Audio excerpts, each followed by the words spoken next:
Hey everyone, it's the Snaky back again with another video. And first of all, I apologise to everyone that has ever lived because I'm recording through my phone and the quality and lighting is probably horrendous, but it's the best way to show you this issue that I have at the moment. And the issue that I'm having is with my new 6800 XT, and not so much an issue, but part and parcel of maybe owning one of these more powerful graphics cards. I recently upgraded from my 2070 Super, and now I've got this bad boy in here.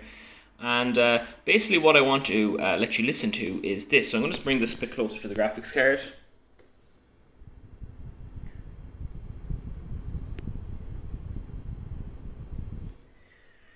So on your end, that's probably barely audible, but for me in my room here with my PC right beside my desk, which is over here, you can see that not that far away is very, very audible, and it's basically a buzzing sound. And what that buzzing sound is coil whine. So it can manifest in either like a buzzing sound or a squealing sound, and it's caused basically when the graphics card is working, or doing its job, basically working overtime to push out those frames. And in the case of the game that I have on here, Evil West, which I'm playing through at the moment, I'm just in a scene here, and there's rain falling down. So there's quite a lot going on the screen. So the graphics card is it's doing a good job though. I'm getting decent frames, although my frame rate isn't showing at the moment. But anyways, basically this is a problem because it's extremely annoying, and a lot of people who have their computers, especially on their desks beside them, will really notice this, and it's just not really acceptable in 2022. But there we go, it's still a problem that people have on these cards. So I'm going to show you today basically a way that you can, or a few methods and things that you can do to improve this, because the bad news is, unfortunately, this is not something that will go away completely. And if that's something that really bothers you that much, I would probably consider looking maybe at different graphics cards. And there's always RMA processes there, but you want to be careful with that because not all graphics cards companies accept it. So anyways, we're going to jump over to the PC. I'm going to show you a few little steps that you can take to actually improve things, and yeah, get rid of this this nasty coil whine as much as we can, make it a lot more acceptable. Okay, so now we're going to start off with the software side of things to improve the coil whine, and that is to, if we're on an AMD card, open up our Adrenaline software. If you're using an NVIDIA card, you would need to think about maybe downloading MSI Afterburner, because I don't think the NVIDIA cards, at least from what I remember on my 2070 Super, there isn't any way to undervolt actually from the software, so from the NVIDIA software. So download yourself something there, and you can do it that way. Now, we want to undervolt is primarily what we're here to do, and there's comprehensive videos out there. First thing to do is going to be on default, set it to custom. As I said, there's comprehensive videos out there about overclocking and undervolting these cards, AMD cards. I'm not going to go through the ins and outs of it today. I'm simply going to show you what I'm running on my XT. Now, my model is a 6800 XT MERC 319, and it is supposedly fairly decent for overclocking and undervolting, but your mileage may vary depending on what card you have. Here are my settings. My minimum frequency is set to 500. When you're doing this, you'll need to enable all these advanced controls, but some of them haven't touched, like the power limit. But your minimum frequency, I leave at 500. Max frequency, the sweet spot for me was around 2400. Now, the voltage is the important one. This is the one here that you need to worry about. Basically, by default, mine was set at 1150, I believe it was. So I've essentially undervolted by 100 millivolts. Pretty sure it's millivolts anyways. But I've brought it down to 1050. I'm going to be using this phrase a lot. Your mileage may vary. You will need to open up something like 3D Mark, the Time Spy benchmark there, and run it to make sure this is stable. But basically, you keep bringing it down in increments of 10 until it's low enough that you've noticed a difference in the noise, the coil whine from your computer. Now, in my case, it was in and around here. I could go lower, but I found that with certain games and in certain situations, I was either getting crashes or I was getting slight artifacting, so that's not stable then. So I've given myself maybe 10 extra millivolts just to make sure that this is running stable. So at the moment, those are my settings there. While you're at it, you might as well enable fast timing on the memories, on your memory, on your card as well, on the VRAM.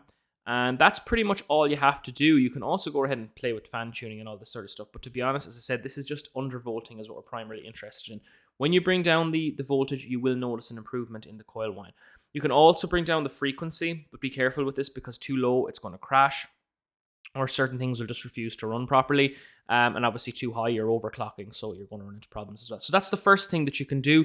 Again, you can take a screenshot of this. You can pause the video now if you want and have a look at these settings, but you will have to test in different applications to see what works for you.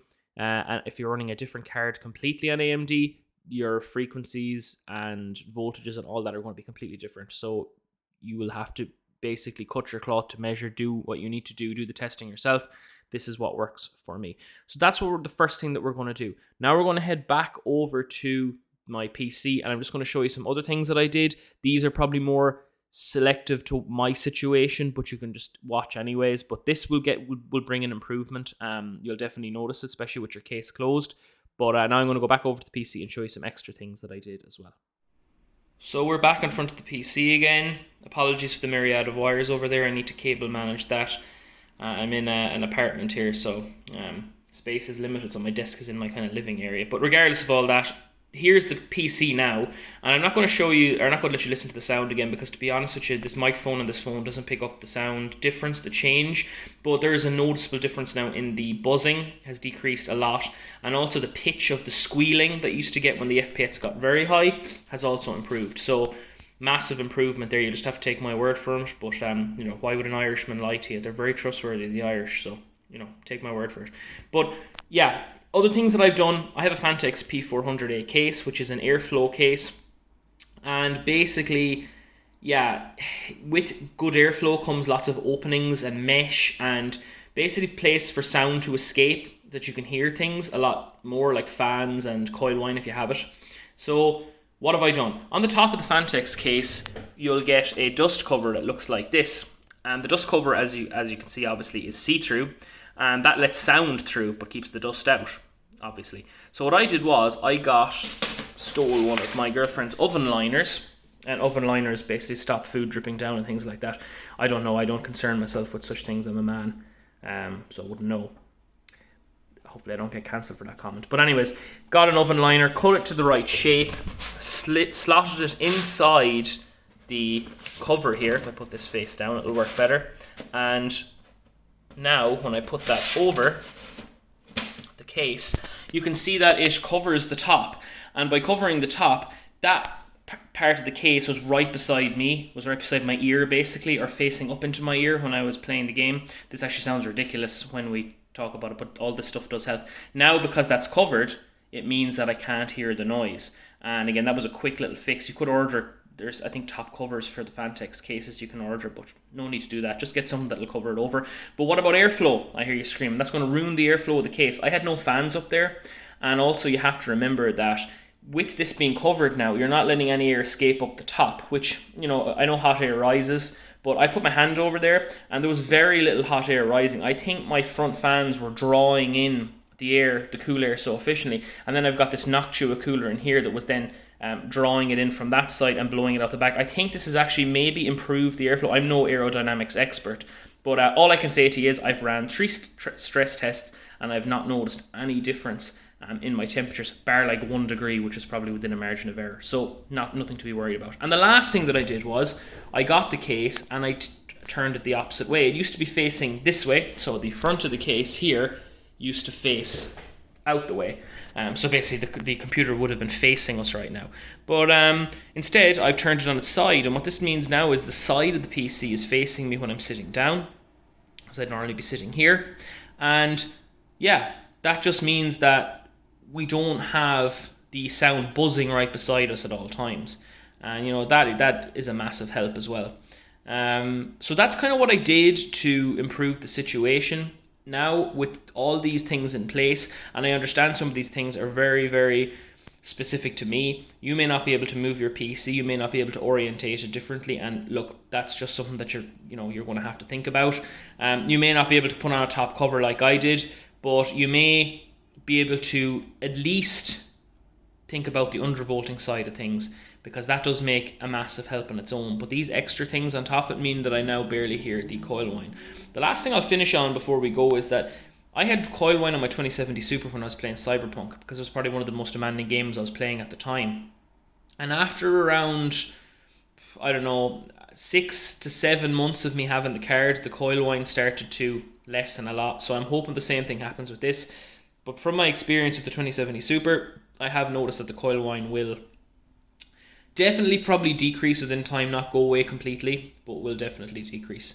And that's something I suppose that will vary depending on your card. But definitely try these things out. If it helped you, give me a thumbs up. If you want to ask me any questions, you can leave a comment down below. And if there's anything you think I could improve on in my next video, whenever it comes, in 3 years time or whenever, you can let me know as well. So thanks for watching, and I will see everybody soon, hopefully in the next video.